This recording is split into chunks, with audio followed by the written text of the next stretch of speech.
Hello student, this is Mayank. आप सभी का एक बार फिर से स्वागत करता हूं अपने चैनल प्रोफेसर डायरी पर।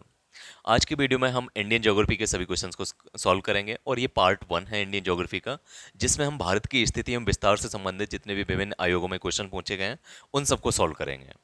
इसके बाद नेक्स्ट आएगा आपका इंडियंस माउंटेन से संबंधित सभी क्वेश्चंस को सॉल्व करेंगे नेक्स्ट वीडियो में। इसी के मेनली दो वीडियो बनाएंगे। इसके बाद जो तीसरा वीडियो रहेगा उसमें इंडियन माउंटेन्स रहेगा। उसके बाद आपका इंडियन रिवर सिस्टम। इसी तरीके से क्रम से हम इंडियन ज्योग्राफी के सभी क्वेश्चंस को सॉल्व करेंगे। तो यह पहला वीडियो है जिसमें लगभग हम 60 से 70 क्वेश्चंस को सॉल्व करने जाएंगे। 1 घंटे का वीडियो रहेगा लगभग। इसके बाद सेकंड पार्ट में हम बाकी जितने भी बचे क्वेश्चन है इस चैप्टर से वो सभी को सॉल्व करेंगे। अगर आपको वीडियो पसंद आए तो प्लीज़ चैनल को लाइक करिएगा, शेयर करिएगा और अधिक संख्या में सब्सक्राइब करवाइएगा। ठीक है, चलिए स्टार्ट करते हैं क्वेश्चन नंबर फर्स्ट से। पहला क्वेश्चन है, प्राचीन भारतीय भौगोलिक मान्यता के अनुसार भारतवर्ष किस महाद्वीप का अंग है? यानी जो प्राचीन भारतीय भौगोलिक मान्यता है उसमें 7 महाद्वीपों का जिक्र किया गया है। आज भी 7 महाद्वीप हैं। उस समय पे यानी प्राणों के समय पे जो प्राणों में 7 महाद्वीपों का जिक्र किया है उस समय पे भी 7 महाद्वीप थे। अब वो कौन कौन से थे उनको देखते हैं। अ, एक मिनट।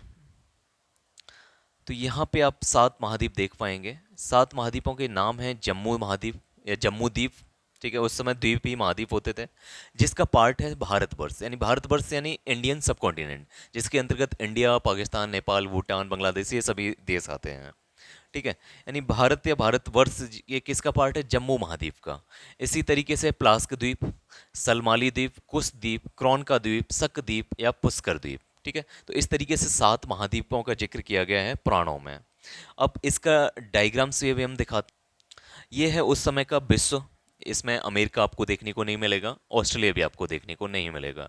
उस समय पे यही ज्ञात विश्व था। यह आपका जो मैप बनाया है वो एस एम अली ने बनाया है।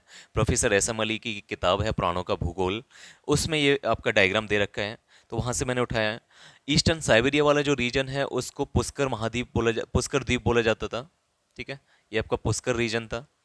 जम सेकंड पे आता था जम्मू द्वीप, जिसका पार्ट बनता था रसिया, मंगोलिया, चाइना और भारतवर्ष। ठीक है, ये पूरा पोर्शन आपका जम्मू द्वीप है।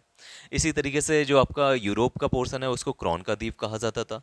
प्लास का द्वीप के अंतर्गत आपका भूमध्य सागर से संबंधित जितने भी भूमध्य सागर के आसपास के जितने भी देश हैं उन वो सब आते हैं। कुछ द्वीप के अंतर्गत अरबियन पेनिसुला आता है, अरब प्रायद्वीप आता है। इसी तरीके से सलमाली जो द्वीप है उसमें ईस्टर्न अफ्रीका आपको देखने को मिलेगा।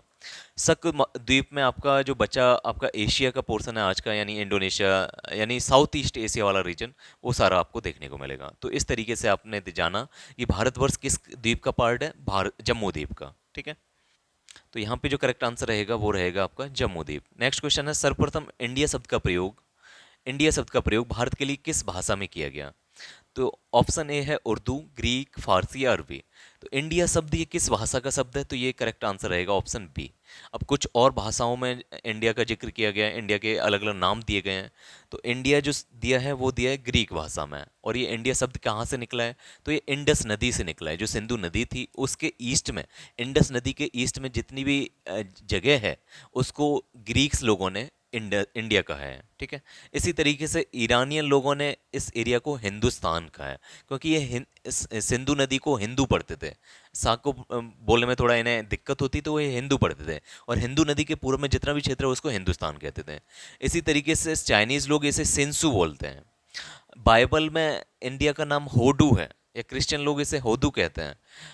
एंशियंट जो भारत ट्राइब, भारत जनजाति थी, एक भारत नाम की एक जनजाति थी, उसके नाम से भारत नाम पड़ा है।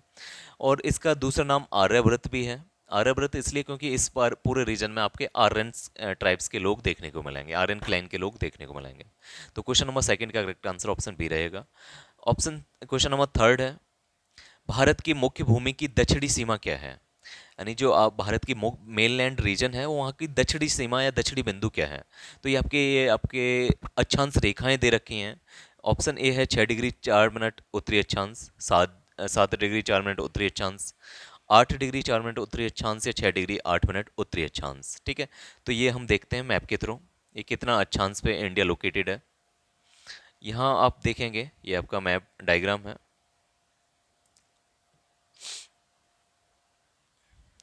यहाँ आपको देखने को मिलेगा जो 37 डिग्री 6 मिनट है, ये आपका ईस्टर्न मोस्ट पॉइंट है इंडिया का, जिसे इंदिरा कोल कहा जाता है। ये क्या कहा जाता है, इंद्रकोल, और आज के लद्दाख में स्थित है ये। ठीक है, ये आपका सॉरी ईस्टर्न मोस्ट नहीं, ये नर्दर्न, सबसे नर्दर्न मोस्ट पॉइंट है, यानी भारत का सबसे उत्तरी बिंदु है। ठीक है, ऐसे ही सबसे दक्षिणी बिंदु देखें भारत का, तो वो रहेगा, यहाँ पे नहीं रहेगा ये 8 डिग्री 4 मिनट, ये दक्षिणी बिंदु रहेगा लेकिन मेनलैंड का, मुख्य भूमि का। लेकिन ये आपका भारत का सबसे फार्देस्ट दक्षिणतम बिंदु देखें हैं, सबसे दूरस्थम दक्षिणतम बिंदु देखें, वो रहेगा 6 डिग्री 45 मिनट। इसे थोड़ा जूम करते हैं। ये आपका सामुद्रिक, क्योंकि ये समुद्र में है, ये अंडमान निकोबार आइलैंड्स का पार्ट है, ग्रेट निकोबार का पार्ट है, तो वहाँ पर है इंदिरा पॉइंट, जो सबसे दक्षिणतम बिंदु है भारत का। इसे पिग्मेलियन पॉइंट भी कहा जाता है, इसे पार्सन पॉइंट भी कहा जाता है, इसे ही लाही सिंह कहा जाता है। यानी इसके 3 नाम हैं, पिग्मेलियन पॉइंट, लाही सिंह और पार्सन पॉइंट। और इसका एक्चुअल नाम क्या है, इंदिरा पॉइंट। इसी तरीके से जो हमने जम्मू कश्मीर लद्दाख वाले रीजन में देखा था नॉर्दर्न मोस्ट पॉइंट, वो था इंदिरा कोल। ठीक है, अब अगर हम मुख्य भूमि की बात करें, ये तो आपका समुद्र में है, ग्रेट निकोबार का पार्ट है, ये द्वीप का पार्ट है। लेकिन अगर मुख्य भूमि में सदर्न मोस्ट पॉइंट देखें तो वो रहेगा 8 डिग्री 4 मिनट। इसको हम केप केप कॉमोरिन या कन्याकुमारी कहते हैं। ठीक है, इसी तरीके से हम अगर इसके ईस्टर्न मोस्ट पॉइंट या वेस्टर्न मोस्ट पॉइंट देखें, अगर हम पश्चिमी बिंदु देखें भारत का, तो वो रहेगा गोहिर मोती, और ये है 68 डिग्री 7 मिनट देशांतर रेखा। ठीक है, और ये 68 डिग्री 7 मिनट क्या है, ये 68 डिग्री 7 मिनट ईस्ट है, पूरब है। ठीक है, और अगर हम इसके वेस्टर्न मोस्ट पॉइंट को देखें, सॉरी ईस्टर्न मोस्ट पॉइंट को देखें, पूरब में देखें, तो यहाँ पे रहेगा 97 डिग्री 25 मिनट ईस्ट। ठीक है, और ये जो पॉइंट है इसको बोलते हैं केबेतु, ये अरुणाचल प्रदेश का हिस्सा है। ठीक है, यानी हमने 4 पॉइंट देखे। उत्तर में हमने देखा इंदिरा कोल, जिसका जो लोकेशन थी वो थी आपकी 37 डिग्री 6 मिनट, ये आपने देखी 37 डिग्री 6 मिनट। और ये जो लोकेशन है ये आपके नॉर्थ में है। ठीक है, इसी तरीके से हमने दक्षिण में देखी, अगर मुख्य भूमि की बात करेंगे तो हमने देखी 8 डिग्री 4 मिनट, जिसको कन्याकुमारी कहा जाता है, ये भी आपका नॉर्थ में है। ठीक है, और अगर हम पानी में देखें, समुद्र में देखें, किसी द्वीप का पार्ट देखें, तो वो है 6 डिग्री 45 मिनट, और इसको इंदिरा पॉइंट कहा जाता है। इसके दूसरे नाम पिग्मेलियन पॉइंट, लाही सिंह और पार्सन पॉइंट है। अगर हम, और यहाँ पर भी ये नॉर्थ का पोर्शन है। अब हम बात करते हैं देशांतर रेखा की, तो गुहार मोती देखा हमने 68 डिग्री 7 मिनट से लेकर 97 डिग्री 25 मिनट देखा क्वेबेतु, और दोनों ही ईस्ट में आते हैं। ठीक है, तो यहाँ पे क्वेश्चन नंबर 3 का जो करेक्ट आंसर रहने वाला है, मुख्य भूमि की बात की जा रही है यहाँ पे, यानी जो जमीन का पोर्शन है वो केवल उसकी बात की जा रही है, ग्रेट निकोबार या अंडमान निकोबार आइलैंड्स वगैरह की बात नहीं की जा रही है। तो वहाँ पर इसकी दक्षिणी सीमा क्या होगी, तो दक्षिणी सीमा होगी 8 डिग्री 4 मिनट उत्तरी अक्षांश। ठीक है, नेक्स्ट क्वेश्चन है कि निम्नलिखित में से कौन सा देशांतर भारत की मानक मध्याह्न रेखा है। मानक मध्याह्न रेखा का मतलब होता है जहां से टाइम डिसाइड होता है। अगर पूरे विश्व की बात करें तो ग्रीनविच मीन जो जीएमटी टाइम है, ग्रीनविच मीन टाइम, ये आपका डिसाइड होता है आपका लंदन से, जो एक प्राइम मेरिडियन गुजर रहा है वहाँ से। यानी जो लंदन से एक लाइन गुजरती है, जैसे 0 डिग्री देशांतर रेखा कहते हैं, वहाँ से पूरे विश्व का टाइम डिसाइड होता है। लेकिन अगर इंडिया की बात करें तो वहाँ पे ये इसे आईएसटी बोलते हैं, इंडियन स्टैंडर्ड टाइम जोन।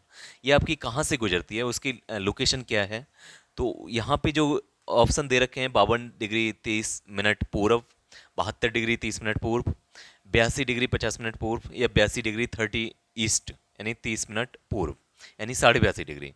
तो यहाँ पे जो करेक्ट आंसर रहने वाला है वो रहेगा आपका ऑप्शन डी, यानी 82.5 डिग्री, 82 डिग्री 30 मिनट ईस्ट। ठीक है, यहाँ पे आपको ये वाली लोकेशन भी जरूर देखनी है, ईस्ट दे रखा है या वेस्ट दे रखा है। ठीक है, तो यहाँ पे करेक्ट आंसर रहेगा 82 डिग्री 30 मिनट ईस्ट। इसके बारे में थोड़ा और जान लेते हैं। यहाँ पे आप देखेंगे कि ये आपकी 82 डिग्री की लाइन आपको दिख रही है, जो डॉट डॉट डॉट लाइन हो रही है, ये आपकी 82.5 डिग्री की लाइन है, 82 डिग्री 30 मिनट ईस्ट।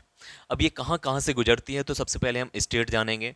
तो पहला स्टेट ये आपको देखने को मिलेगा, ये है आपका उत्तर प्रदेश, यानी ये वाली जो लाइन है वो यूपी से होती हुई जाती है। यूपी के बाद नीचे आपके देखने को मिलेगा, ये आपके मध्य प्रदेश से गुजरती है, एमपी से गुजरती है। इसके बाद ये वाला जो रीजन है आपका छत्तीसगढ़ वाला रीजन है, तो ये छत्तीसगढ़ से भी गुजरती है। छत्तीसगढ़ के बाद आपका उड़ीसा में ये लाइन जाती है। ठीक है, और सबसे लास्ट में आंध्र प्रदेश में जाती है। आंध्र प्रदेश के बाद ये आपके बे ऑफ बंगाल में चले जाती है। तो इस तरीके से यानी 5 राज्यों से होकर गुजरती है line, UP, MP, Chhattisgarh, Orissa और आंध्र प्रदेश। ये आपको ध्यान रखने हैं, पांचों राज्य ध्यान रखने हैं। अगर मैं यूपी की बात करूं तो यूपी के मिर्जापुर या नैनी से होकर गुजरती है। ठीक है, अब 82.5 डिग्री का क्या मतलब है? तो 82.5 डिग्री का मतलब होता है 82 डिग्री एंड 30 मिनट। इसका मतलब क्या है? अब आपने ये सुना होगा कि हमारी जो टाइम है वो 5.5 घंटे आगे रहता है लंदन के समय से। यानी जो जीएमटी टाइम है, यानी पूरे विश्व का जहाँ से टाइम डिसाइड होता है, वहाँ से हम हमेशा 5.5 घंटे आगे रहते हैं। अब ये आगे क्यों रहते हैं? यानी आगे इसलिए रहते हैं क्योंकि हमारे जो टाइम डिसाइड हो रहा है वो हम उस टाइम जो लाइन है, जीएमटी लाइन है, उससे हम ईस्ट में हैं। तो जब भी हम पूरब में रहेंगे उसके, तो वो हमारा टाइम हमेशा आगे रहेगा। अगर हम जीएमटी से वेस्ट में होते, पश्चिम में होते, तो हमारा टाइम पीछे रहता। ठीक है। अब ये हमें पता चल गया कि हम आगे रहेंगे। अब 5.5 घंटे ये कहाँ से निकला? तो ये एक फॉर्मूला होता है कि 1 डिग्री लेटीट्यूड्स अगर आगे हो आप, यानी 0 डिग्री यहाँ पर है, यहाँ पे अगर 12 बज रहा है, तो इंडिया में 82.5 डिग्री पे टाइम डिसाइड हो रहा है, 82.5 डिग्री ईस्ट पे। तो यहाँ पे 5:30 बज रहा होगा। ठीक है। यानी 12 बज रहे हैं दोपहर के, तो हमारे यहाँ 5:30 बज रहे होंगे शाम के। ठीक है। तो हम 5.5 घंटे आगे हैं। अब ये कैसे पता चल रहा है? ये इसलिए पता चल रहा है क्योंकि हम आगे हैं, ईस्ट में हैं। ठीक है। 82.5 डिग्री ईस्ट लाइन है। अब 82.5 डिग्री का क्या मतलब है? इसका मतलब ये है कि 1 डिग्री का मतलब होता है 4 मिनट। ठीक है। यानी 1 डिग्री जैसे ही हम ईस्ट में जाएंगे 4 मिनट बढ़ जाएगा। वैसे ही 82.5 डिग्री ईस्ट में जाने का क्या मतलब हुआ? 82.5 इंटू 4। जब 4 को कैलकुलेट करेंगे, 82 इंटू 4, हाफ इंटू 4, तो ये आएगा 330 मिनट। 330 मिनट का मतलब 5 घंटे 30 मिनट। ठीक है। यानी 5.5 घंटे हम जीएमटी से आगे चल रहे हैं। अब चलते हैं वापस। तो क्वेश्चन नंबर 4 का जो करेक्ट आंसर रहेगा वो रहेगा 82.5 degree and 30 minute east. Next question है, भारत का प्रमाणिक समय उस स्थान का स्थानीय समय है जो स्थित है। यानी भारत का जो टाइम है जीएमटी, जो आपकी जो आईएसटी है, इंडियन स्टैंडर्ड टाइम जोन है, ये आपका 82.5 डिग्री है। ये कहाँ से होके गुजरता है? तो दिल्ली के समीप से, कोलकाता के समीप से, इलाहाबाद के समीप से, भोपाल के समीप से। अभी हमने राज्यों की बात करी तो यूपी से गुजरेगा, उसके बाद एमपी से गुजरेगा, एमपी के बाद छत्तीसगढ़ से गुजरेगा, उड़ीसा, एंड सबसे लास्ट में आंध्र प्रदेश। अब इन चारों राज्यों में सबसे नज़दीक से किस आपके शहर से जाके, शहर से गुजरता है इन चारों में से? तो इसका करेक्ट आंसर रहेगा इलाहाबाद। इलाहाबाद के पास एक स्थान है नैनी, वहाँ से ये आपका ये लाइन गुजरती है। और नैनी के बाद आता है मिर्ज़ापुर, तो मिर्ज़ापुर से भी ये लाइन जाती है। ठीक है। क्वेश्चन नंबर 6 में दे रखा है इंडियन स्टैंडर्ड टाइम और ग्रीनविच मीन टाइम में कितना अंतर है? तो ये अभी हम बता चुके हैं कि 5.5 घंटे हम आगे रहते हैं। Next question, question number 7, Bharat का धुर दक्षिणी भाग की भूमध्य रेखा से कितनी दूरी है? ये क्वेश्चन आप मत याद रखिएगा, बहुत ज़्यादा फैक्चुअल क्वेश्चन है। तो इसका करेक्ट आंसर ऑप्शन सी रहने वाला है, बट ये आपको छोड़ देना है। नेक्स्ट है क्वेश्चन नंबर 8, भारत की स्थलीय सीमा की लंबाई कितनी है? अब भारत की जो स्थलीय सीमा है, यानी इंडिया दोनों तरफ, इंडिया की जो सीमा है वो आपकी ज़मीन से भी लगी हुई है और पानी से भी लगी हुई है, समुद्र से भी लगी हुई है। तो भारत की जो स्थलीय सीमा, जो ज़मीन से लगी हुई सीमा है, वहाँ पर जितने भी देश हैं उनका बॉर्डर कितना है टोटल मिला के? ऑप्शन ए दे रखा है 6100 किलोमीटर, बी दे रखा है 7516 किलोमीटर, सी दे रखा है 1200 किलोमीटर, या 15,200 किलोमीटर। तो यहाँ पे जो करेक्ट आंसर रहने वाला है वो रहेगा आपका, क्वेश्चन नंबर 8 का जो करेक्ट आंसर है वो रहेगा ऑप्शन डी, यानी 15,200 किलोमीटर। अब ये सारा बॉर्डर हम एक साथ ही पढ़ लेते हैं। इस डायग्राम जो मैंने बनाया है इसमें आप देख पा रहे होंगे, जो आपका ब्लू लाइन, जो ग्रीन लाइंस, कुछ ग्रीन तरीके से ये जो बॉर्डर दिख रहा है आपको, ये आपका लैंड बॉर्डर है। ठीक है। ये इधर आपका पाकिस्तान देखने को मिलेगा आपको। ठीक है। इसके ऊपर आपका यहाँ पे थोड़ा सा हिस्सा आपका अफगानिस्तान वाला पोर्शन है, 106 किलोमीटर बॉर्डर लगता है। यहाँ पे आपको चाइना देखने को मिलेगा, यहाँ पे म्यांमार, इस बीच वाले स्थान में भूटान, बीच में यहाँ पे आपको बांग्लादेश। ठीक है। ये आपके लैंड बॉर्डर, यानी ज़मीन से सटे हुए राज्य हैं, सब सटे हुए आपके देश हैं जो इंडिया से बॉर्डर लगाते हैं। इसमें सबसे अधिक बॉर्डर बांग्लादेश का लगता है, सबसे कम बॉर्डर अफगानिस्तान का लगता है। ये सारी चीज़ें अभी हम पढ़ेंगे। ये टोटल मिला के कितना बॉर्डर बन जा रहा है? तो ये बन जा रहा है 15,200 किलोमीटर। ठीक है। और ये आपका जो ब्लू ब्लू दिख रहा है, ये सब पानी वाला बॉर्डर है, यानी कोस्टल रीजन है, तटीय प्रदेश है। ठीक है। ये कितना बॉर्डर है? तो ये आपका 7,516 किलोमीटर। ये सारा एक बार इधर पढ़ लेते हैं, ये सब लिखा हुआ है। लैंड बॉर्डर यानी स्थलीय जो सीमा है वो है आपकी 15,200 किलोमीटर की, जबकि कोस्टल जो बॉर्डर है वो है आपका 7,516 किलोमीटर का। ठीक है। अगर कोस्टल बॉर्डर में, यानी ये वाला पोर्शन देख रहे हैं, ये आपका 6100 किलोमीटर का है। यानी जो जमीन वाला पोर्शन है 6100 किलोमीटर का, लेकिन 7,516 क्यों बोल रहा हूँ? क्योंकि इसमें अंडमान निकोबार भी, अंडमान निकोबार का जो पानी से लगा हुआ क्षेत्र है वो भी रहेगा, और इसके साथ साथ आपका लक्षद्वीप वाला पोर्शन भी रहेगा। यानी जो पानी से लगा हुआ है जो किनारा है वो ज़मीन का जो मुख्य भूमि है उसका 6100 किलोमीटर का है। लेकिन अगर उसमें लक्षद्वीप भी ऐड कर दोगे, लक्षद्वीप और अंडमान निकोबार ऐड कर दोगे, तो वो आपका बैठ जाएगा 7516। अगर इन दोनों द्वीपों को हटा दोगे तो 6100 किलोमीटर बैठेगा। केवल तटीय राज्यों की बात करें, तटीय राज्य केंद्र शासित प्रदेशों की, तो 6100 किलोमीटर। और सभी चीज़ों को अगर आप जितने भी अंडमान निकोबार या लक्षद्वीप जितने भी आइलैंड्स हैं उनको भी ऐड कर दोगे तो 7516 किलोमीटर। और लैंड लैंड बॉर्डर जमीन से लगा हुआ क्षेत्रफल एरिया की लंबाई कितनी है, तो वह है 15200 किलोमीटर। अब 15200 किलोमीटर में से कौन कौन से देशों से लगता है, अभी हमने बताया पाकिस्तान, बांग्लादेश, भूटान, ये सभी। अब एक एक करके सभी को पढ़ते हैं। सबसे बड़ा बॉर्डर जो लगता है वो है आपका बांग्लादेश से बॉर्डर लगता है, ठीक है। सबसे बड़ा बॉर्डर बांग्लादेश से लगता है। अब थोड़ा बांग्लादेश के बारे में जान लेते हैं। बांग्लादेश की कैपिटल है ढाका। और बांग्लादेश और इंडिया के बीच में विवाद भी है। अब वो किस द्वीप को लेकर है, एक्चुअली द्वीपों से यानी जमीन से संबंधित विवाद है। तो एक यहाँ पर द्वीप है न्यू मोरे द्वीप, न्यू मोर द्वीप, ठीक है। ये हम अभी आपको दिखा देंगे अगले उसमें। तो न्यू मोर द्वीप है इंडिया और बांग्लादेश के बीच में। इस जल विवाद यानी इसकी वजह से इंडिया और बांग्लादेश के बीच में टेंशन रहती है, विवाद रहता है। अब इंडिया और बांग्लादेश के बीच में कौन कौन से राज्य आते हैं इंडिया के, तो वो हैं आपके वेस्ट बंगाल, यानी बांग्लादेश किससे टच करता है, वेस्ट बंगाल से, पश्चिम बंगाल से, मेघालय से, असम से, त्रिपुरा से और मिजोरम से, ठीक है। यहाँ पर इंडिया और बांग्लादेश के बीच में जो बॉर्डर है वो किस नाम से जाना जाता है, तो उसे रेड क्लिफ लाइन बोलते हैं। क्या बोलते हैं, रेड क्लिफ लाइन। और ये सबसे बड़ा बॉर्डर है 4096 किलोमीटर की। अब रेड क्लिफ लाइन को सुरक्षा कौन प्रोवाइड करता है, तो बॉर्डर सिक्योरिटी फोर्स या बीएसएफ, ठीक है। ये सारी चीज़ें हमने पढ़ ली हैं यहाँ पे। आप एक दो बार जब वीडियो देख लेंगे, दो तीन बार जब देखेंगे, तो सारी चीज़ें आपको याद होती चली जाएंगी, ठीक है। सेकंड है, सेकंड सबसे ज़्यादा जो बॉर्डर लगता है, पहले पे तो बांग्लादेश सबसे ज़्यादा बॉर्डर लगाता है इंडिया के साथ। सेकंड नंबर पे जो सबसे ज़्यादा बॉर्डर लगता है वो चाइना का लगता है। 3488 किलोमीटर का है। आपको ये ध्यान नहीं रखना है, 3488 किलोमीटर ध्यान नहीं रखना है, केवल बांग्लादेश का ध्यान रखिएगा 4096 किलोमीटर। इसके बाद कोई ध्यान नहीं रखना है। चाइना का जो बॉर्डर लगता है वो लद्दाख से लगता है। लद्दाख के बाद हिमाचल प्रदेश, उत्तराखंड, सिक्किम और अरुणाचल प्रदेश, ठीक है। अब चाइना और इंडिया के बीच में जो लाइन है वो है मैकमोहन लाइन, ठीक है। McMahon line. और दूसरे नंबर पे जो लाइन है वो LAC, line of actual control. दो चीज़ें हैं, एक है लाइन ऑफ कंट्रोल एलओसी, वो है पाकिस्तान के साथ। लेकिन दूसरी है LAC, line of actual control. तो ये दोनों आपके जो बॉर्डर हैं, मैकमोहन लाइन और एलएसी, ये दोनों ही चाइना के साथ लगते हैं। चाइना की कैपिटल है बीजिंग। अब इस मैकमोहन लाइन पे और एलएसी पे कौन सुरक्षा प्रोवाइड करता है, यानी इंडिया चाइना के बॉर्डर पे कौन सी फोर्स है हमारी, तो वो है आईटीबीपी। आईटीबीपी का मतलब होता है इंडो तिब्बतन बॉर्डर पुलिस, ठीक है। इसी प्रकार से एक और फोर्स यहाँ पे लगी हुई है, वो है एसएफएफ, यानी special frontier force, okay. Next, इसी तरीके से अगर हम सबसे ज़्यादा बॉर्डर, पहले सबसे ज़्यादा हो गया बांग्लादेश के साथ, फिर चाइना के साथ, तीसरे नंबर पे आता है पाकिस्तान के साथ। पाकिस्तान की बात करूँ तो यहाँ पे लद्दाख से बॉर्डर लगेगा, जम्मू कश्मीर से बॉर्डर लगेगा, पंजाब, राजस्थान और गुजरात से, ठीक है। ये 3310 किलोमीटर का बॉर्डर है, ये आपको ध्यान नहीं रखना है। इसको जो सुरक्षा देता है वो है बीएसएफ, बॉर्डर सिक्योरिटी फोर्स। और जो लाइन है वो है red Cliff line, LOC line, red Cliff line, LOC line. LOC का मतलब होता है लाइन ऑफ कंट्रोल, ये आपके जम्मू कश्मीर में है। और sir creek line, sir creek, ये भी एक बॉर्डर है, ये गुजरात में लगता है बॉर्डर, ठीक है। पाकिस्तान की जो राजधानी है वो आपकी इस्लामाबाद।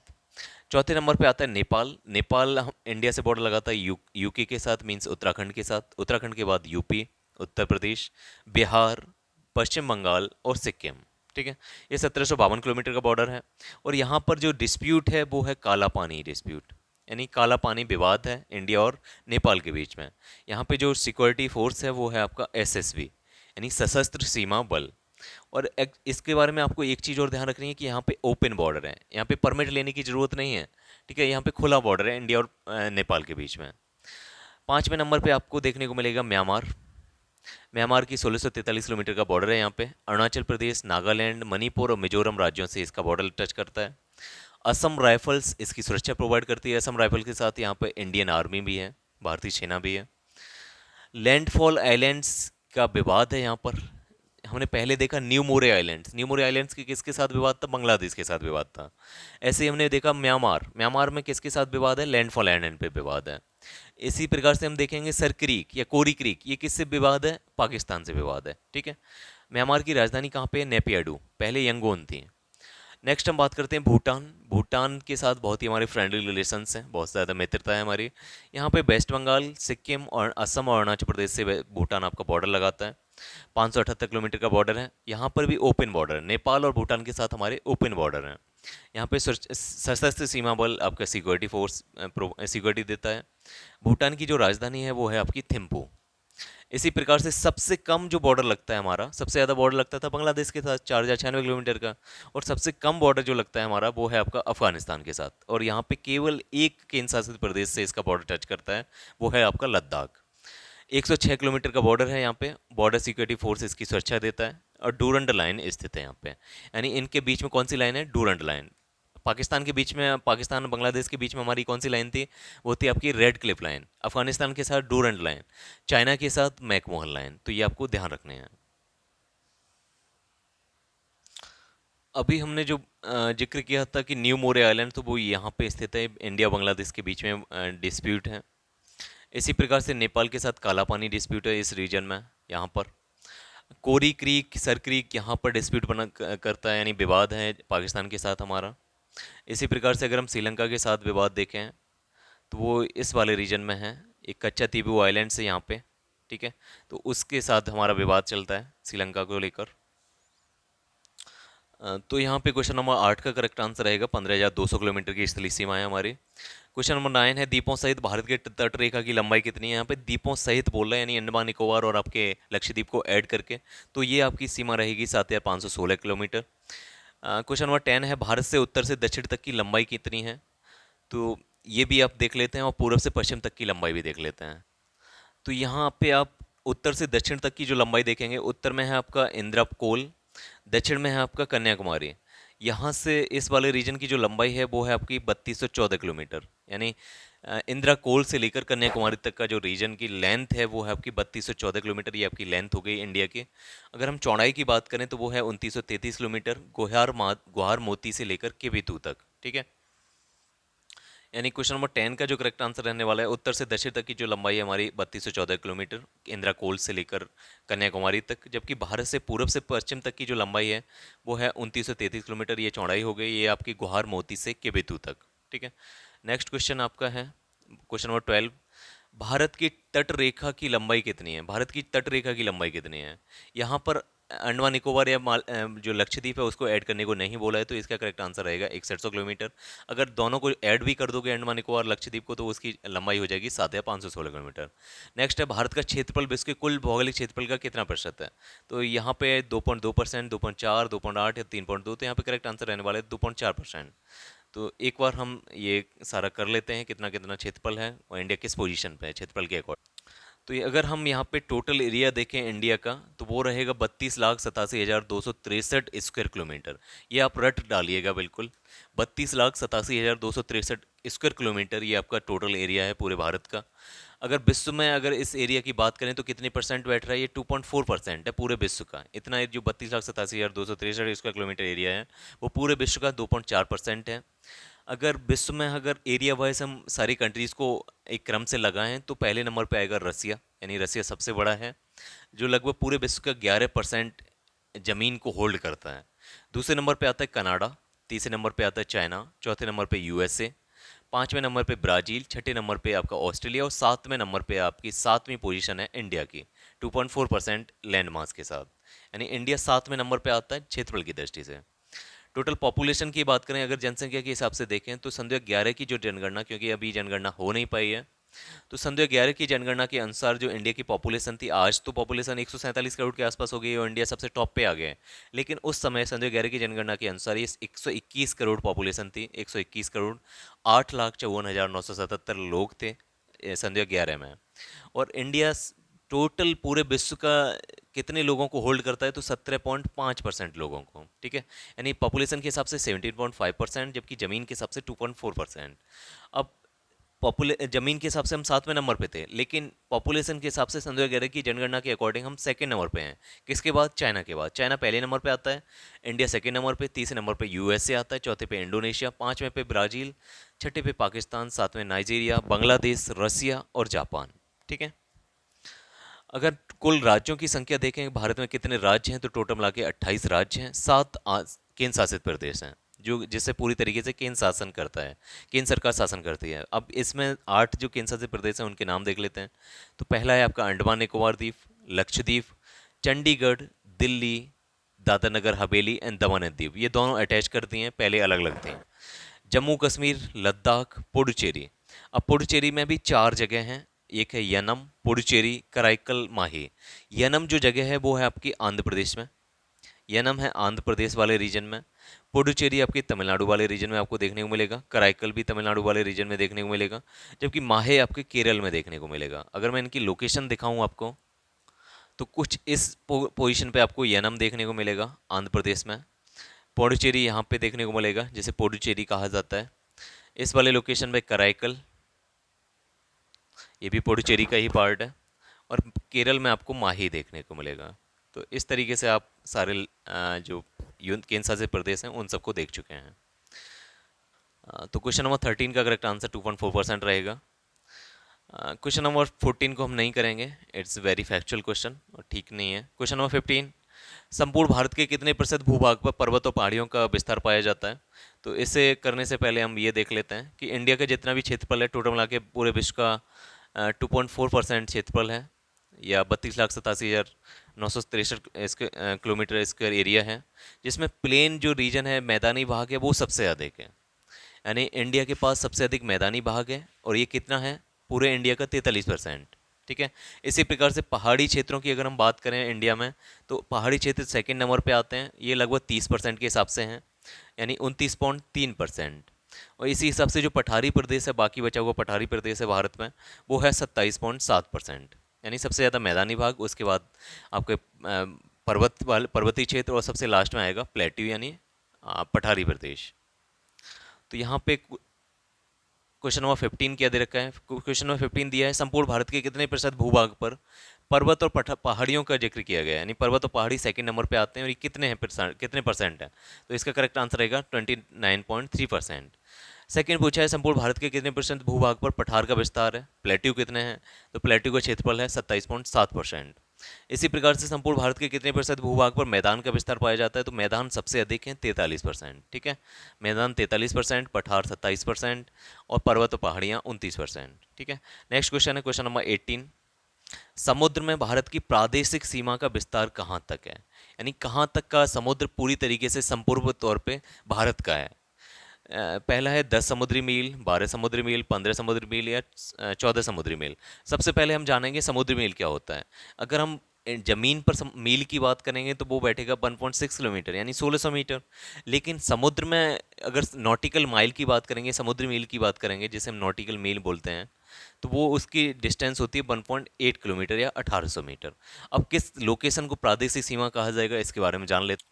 यहाँ पे आप भारत को देख पा रहे होंगे, भारत के तटीय प्रदेश में अगर हम इस लेवल पे आ जाएं, तो यहाँ पे देखिएगा आप कि भारत का जो समुद्र वाला इलाका होता है, एक्चुअली ये जो कोस्ट लाइन है वो एग्जेजरेटेड होती है, यानी कुछ जगह पे ज़मीन बाहर निकली होगी, कहीं पर पानी अंदर होगा, इस तरीके से आपका लेवल रहेगा पानी का, समुद्र जो ज़मीन का। अब क्या करेंगे, सबसे पहले हम इसकी बेस लाइन डिसाइड करेंगे कि पानी कहाँ तक, यहाँ से हम डिसाइड करेंगे कहाँ तक नापेंगे, या फिर यहाँ से नापेंगे।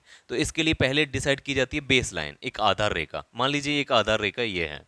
अब यहाँ से, यानी ये पे हमने आधार रेखा मान ली, यहाँ पे देखिएगा।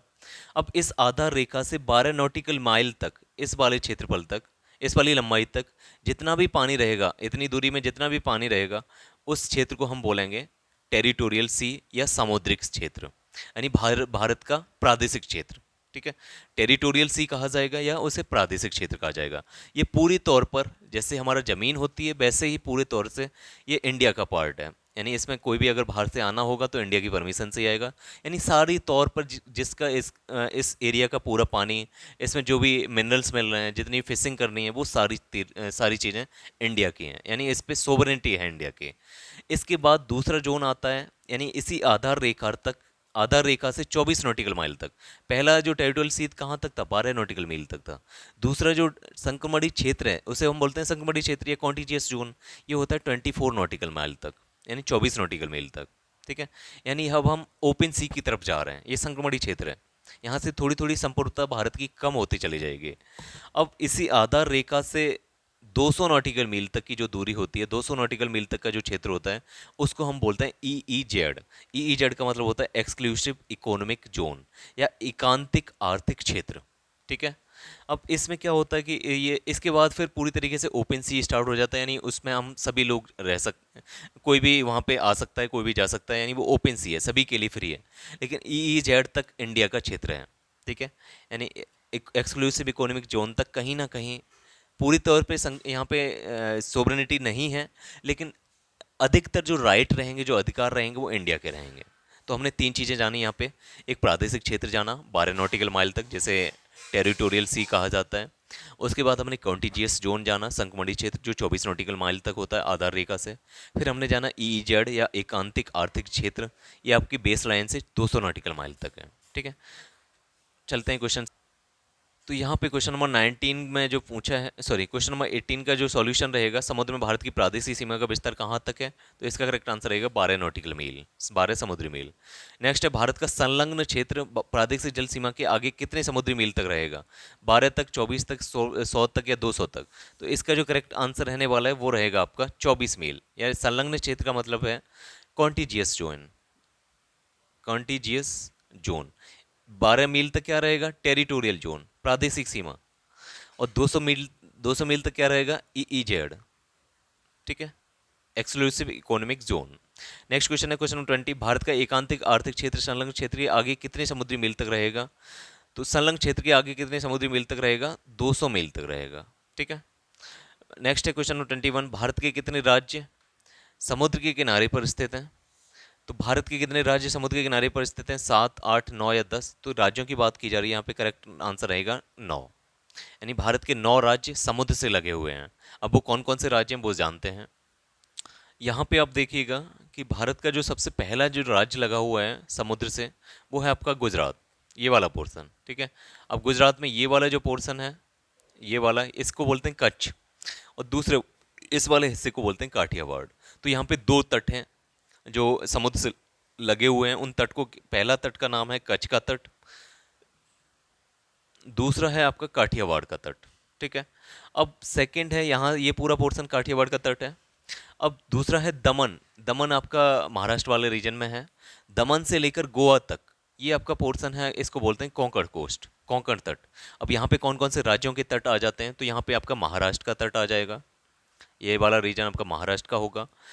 इसके नीचे आपका गोवा का रीजन, सॉरी, कर्नाटक का रीजन आ जाएगा।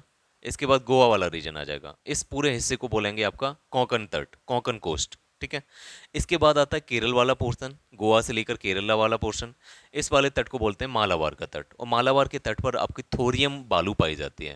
यानी यहाँ पर जो सैंड है, मोनेजाइट सैंड है, मोनेजाइट बालू है, वहाँ पे थोरियम पाया जाता है, ठीक है। ये आप ध्यान रखेंगे, मालाबार यानी थोरियम। इसके बाद आप अगर पूरब में चलेंगे, ये तो हो गए सभी पश्चिमी तट। कच्छ का तट देखा हमने, काठियावाड़ का तट देखा, कोंकण तट देखा, इसके बाद मालाबार तट देखा, ये पश्चिमी तट है। अगर हम पूर्वी तट की बात करें तो यहाँ नीचे आप देखेंगे कोरोमंडल तट, ठीक है। यानी तमिलनाडु वाला जो कोस्ट है, तमिलनाडु वाला जो तट है, वो आपका कोरोमंडल तट है। अब कृष्णा गोदावरी डेल्टा के आगे जो वाला तट है वो है आपका आंध्र प्रदेश वाला तट, यानी आंध्र प्रदेश तक आंध्र प्रदेश वाला तट। इसके बाद उड़ीसा वाला जो तट है उसको उत्कल तट बोलते हैं, ठीक है, उत्कल तट बोलते हैं। तो ये सारे तट हमने देखे। अब कौन कौन से राज्य बॉर्डर लगाते हैं, ये 9 राज्य हैं, इनके बारे में सबसे जान लेते हैं अच्छे से। तो ये 9 के 9 राज्य हैं आपके, गुजरात, आंध्र प्रदेश, तमिलनाडु, महाराष्ट्र, केरला, उड़ीसा, कर्नाटक, पश्चिम बंगाल या गोवा। अब 9 राज्यों में सबसे अधिक जो बॉर्डर लगाता है पानी के साथ या समुद्र के साथ, वो है गुजरात, ठीक है। यानी सर्वाधिक जो बॉर्डर लगता है, सबसे ज़्यादा जो लंबाई है पानी के साथ समुद्र के साथ, वो है आपकी गुजरात की 1214 किलोमीटर, ठीक है। सेकंड नंबर पे आता है आंध्र प्रदेश, तीसरे नंबर पे है तमिलनाडु, चौथे पे है महाराष्ट्र। तो इस तरीके से सारा क्रम दे रखा है। गुजरात सबसे अधिक बॉर्डर लगाता है, आंध्र प्रदेश सेकंड नंबर पे, तीसरे नंबर पे तमिलनाडु, चौथे नंबर पे महाराष्ट्र, पाँचवें पे केरला, फिर उड़ीसा, कर्नाटक, वेस्ट बंगाल, और सबसे कम बॉर्डर लगता है आपका गोवा का, ठीक है। यानी जो 9 राज्य हैं उनमें से सबसे कम गोवा का बॉर्डर लगता है पानी के साथ, और सबसे अधिक लगता है गुजरात का। अब इस 9 राज्यों के अलावा भी कुछ केंद्र शासित प्रदेश हैं जो पानी के साथ बॉर्डर लगाते हैं। जैसे आप यहाँ पे अंडमान निकोबार देख रहे हैं, लक्षद्वीप देख रहे हैं, यहाँ पे पुडुचेरी है आपकी। तो ये सारे हैं। यहाँ पे महाराष्ट्र में दमन एंड दीव है। तो अंडमान निकोबार सबसे अधिक बॉर्डर लगाता है इन चारों में से, लक्षद्वीप सेकेंड नंबर पे, पुडुचेरी थर्ड नंबर पे, और दमन एंड दीव का बॉर्डर सबसे कम लगता है, ठीक है। चलते हैं क्वेश्चन। नेक्स्ट क्वेश्चन है कि निम्नलिखित में से भारत का कौन सा राज्य सर्वाधिक लंबी तटरेखा वाला राज्य है। अभी सीधा क्वेश्चन आ गया, तो यहाँ पे करेक्ट आंसर रहेगा गुजरात। गुजरात के बाद आंध्र प्रदेश, तमिलनाडु, इस तरीके से। क्वेश्चन नंबर 23, निम्नलिखित भारतीय राज्यों में से किससे होकर कर्क रेखा नहीं गुजरती। यहाँ पे क्वेश्चन किसका है, कर्क रेखा का। अब किस राज्य से होकर कर्क रेखा नहीं गुजरती है, तो पहले जान लेते हैं कर्क रेखा कहाँ से होकर गुजरती। तो ये है आपकी इंडिया, इंडिया की लोकेशन। इंडिया कहाँ से स्टार्ट होता है, 8 डिग्री 4 मिनट से 37 डिग्री 6 मिनट के बीच। और कर्क रेखा का लैटिट्यूड क्या है, 23.5 डिग्री। तो 23.5 डिग्री इंडिया से होकर गुजरेगा, ये कंफर्म हो गया। अब ये है आपकी 23.5 डिग्री की लाइन, ठीक है। अब 23.5 डिग्री कहाँ कहाँ से होकर गुजर रहा है, तो वो है आपका गुजरात वाला पोर्शन, ठीक है। पहले गुजरात से गुजरेगा, ये डॉटेड लाइन दिख रही है, बस इसको फॉलो करिए। तो पहला राज्य हो गया गुजरात, टोटल मिला के 8 राज्यों से होकर गुजरता है। सेकंड नंबर पे ये राजस्थान का पोर्शन आ जाएगा। तीसरे नंबर पे आपका मध्य प्रदेश से गुजरेगा। मध्य प्रदेश के बाद यहाँ पर आपका छत्तीसगढ़ वाला रीजन है। छत्तीसगढ़ के बाद झारखंड, झारखंड के बाद वेस्ट बंगाल, पश्चिम बंगाल, पश्चिम बंगाल के बाद आपको यहाँ पे त्रिपुरा देखने को मिलेगा, और त्रिपुरा के बाद है आपका मिजोरम। तो ये 8 राज्य हैं, ठीक है, जहाँ से होकर कर्क रेखा गुजरता है। गुजरात, फिर से आप ध्यान रखिएगा, west to east Gujarat, Gujarat के बाद राजस्थान, राजस्थान के बाद मध्य प्रदेश, मध्य प्रदेश के बाद छत्तीसगढ़, छत्तीसगढ़ और झारखंड, पश्चिम बंगाल, त्रिपुरा और मिजोरम, ठीक है। आई मैं समझ के चल रहा हूँ कि आपको ये याद हो गए होंगे। तो यहाँ पे जो क्वेश्चन पूछा है कि इनमें से किस राज्य से होकर कर्क रेखा नहीं गुजरती, उत्तर प्रदेश, मध्य प्रदेश, गुजरात, झारखंड। तो अभी हमने पढ़ा है मध्य प्रदेश से गुजरती है, गुजरात से गुजरती है, झारखंड से, बट उत्तर प्रदेश से नहीं गुजरती। इसका करेक्ट आंसर ऑप्शन ए रहेगा। क्वेश्चन नंबर 24, कौन सी अक्षांश रेखा भारत के मध्य से होकर गुजरती है, यानी भारत के बीचों बीच से होकर कौन सी रेखा गुजरती है। कर्क रेखा, विषुवत रेखा, मकर रेखा, आर्कटिक रेखा। मकर रेखा होता है 23.5 डिग्री साउथ, तो भारत साउथ में पड़ता ही नहीं है, यानी कर मकर रेखा तो गलत हो गया। भारत की जो लैटिट्यूड है वो 8 डिग्री 6 से 8 डिग्री 4 से 37 डिग्री 6, और दोनों ही नॉर्थ हैं, उत्तरी हैं, तो ये मकर रेखा तो आएगी नहीं। आर्कटिक रेखा भी नहीं आएगी, वो 66.5 के ऊपर पहुंच जाती है। विषुवत रेखा 0 डिग्री होता है, 0 डिग्री हमारे स्टार्ट ही नहीं हो रहा, 8 डिग्री से स्टार्ट हो रहे हैं इंडिया में, तो हमारे यहाँ क्या रहेगा 23 डिग्री यानी कर्क रेखा। नेक्स्ट क्वेश्चन है क्वेश्चन नंबर 25, कर्क रेखा भारत के कितने राज्यों से होकर गुजरती है, या अभी हम बता चुके हैं 8 राज्यों से।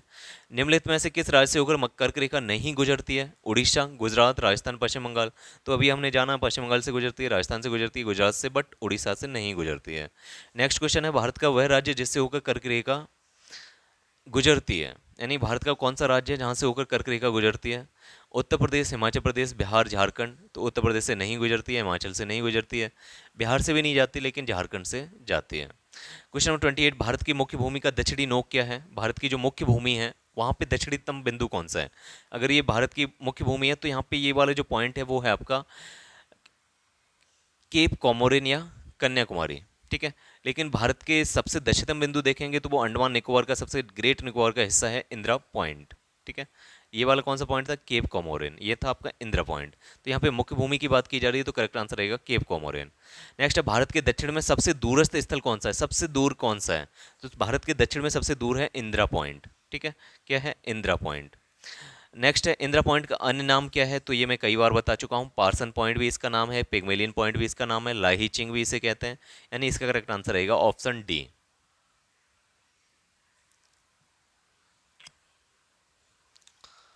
नेक्स्ट क्वेश्चन है क्वेश्चन नंबर 31, निम्नलिखित में से कौन सा स्थान भूमध्य रेखा के निकटतम स्थित है, यानी भूमध्य रेखा के सबसे पास में कौन सा स्थान रहेगा। केप कॉमोरिन रहेगा, रामेश्वरम रहेगा, इंदिरा पॉइंट रहेगा, इंदिरा कोल रहेगा। तो एक बार जान लेते हैं कि सारे पॉइंट हैं कहाँ पे।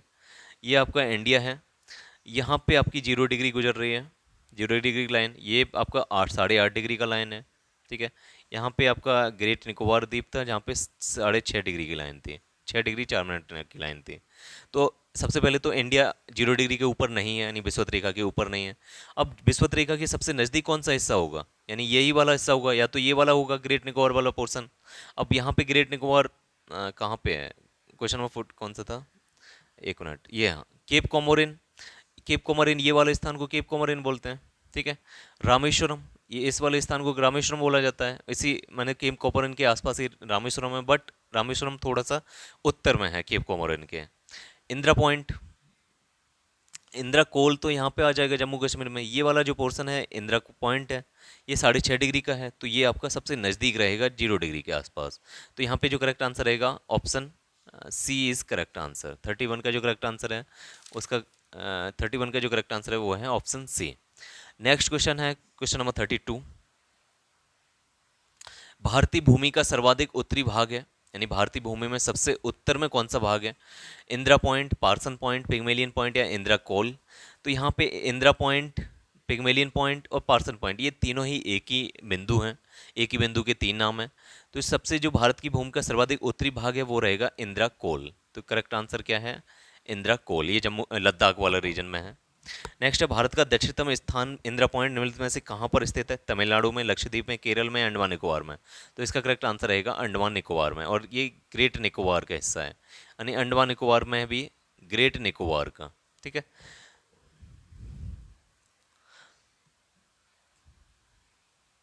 नेक्स्ट क्वेश्चन है भारत की मुख्य भूमि को रामेश्वरम द्वीप से कौन अलग करता है? यानी भारत की मुख्य भूमि को रामेश्वरम द्वीप से कौन अलग करता है? पाक जल संधि, पम्बन चैनल, 10 डिग्री चैनल या 9 डिग्री चैनल? तो क्वेश्चन नंबर 34 का यहाँ पे करेक्ट आंसर रहने वाला है, वो रहेगा ऑप्शन बी, यानी पम्बन चैनल। ठीक है। यानी रामेश्वरम द्वीप और भारत की मुख्य भूमि के बीच में कौन सा चैनल है? पम्बन चैनल है। एक्चुअली ये आपका, ये मान के चलिए ये आपका तमिलनाडु वाला पोर्सन है, सबसे नीचे वाला पोर्सन। ठीक है। यहाँ पे आपका श्रीलंका है कुछ इस तरीके से। यहाँ पे एक द्वीप है पम्बन द्वीप। ठीक है। इस द्वीप का नाम है पम्बन द्वीप, और इसी के पॉइंट पे है आपका रामेश्वरम, इसी जगह पे है रामेश्वरम। यानी यहाँ पर जो पूछा हुआ था भारत की मुख्य भूमि को रामेश्वरम द्वीप से कौन अलग करता है, तो बीच में आपका आ जाता है इस वाले लोकेशन पे, सॉरी,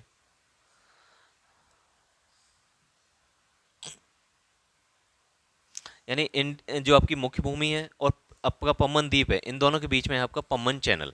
तो ये इस दोनों के बीच में आता है पम्बन चैनल। नेक्स्ट क्वेश्चन है एडम ब्रिज निम्नलिखित किन दो देशों के मध्य स्थित है? भारत एवं पाकिस्तान के बीच, भारत एवं बांग्लादेश के बीच, या भारत एवं म्यांमार, या भारत एवं श्रीलंका के बीच? तो यहाँ पे करेक्ट आंसर रहेगा भारत एवं श्रीलंका के बीच। यानी एडम ब्रिज यानी जो राम सेतु जिसे कहा जाता है वो कहाँ किन के बीच में है? भारत एवं श्रीलंका के बीच में है। तो इसके बारे में थोड़ा जान। यहाँ पे आपको इंडिया दिख रही होगी। अब ये वाला इंडिया वाला पोर्शन है, नीचे आपका श्रीलंका है। यहाँ पे आप देख रहे होंगे ये वाला जो हिस्सा है ये है पम्बन आइलैंड्स, इस वाली लोकेशन पे। ठीक है। इस यहीं पर जो विवाद है श्रीलंका के साथ वो है कच्चातीबू आइलैंड्स, ये भी यहीं पर है। यानी इस वाले पूरे रीजन को, इस ये वाला जो पूरा रीजन है इसको बोलते हैं गल्फ ऑफ मन्नार।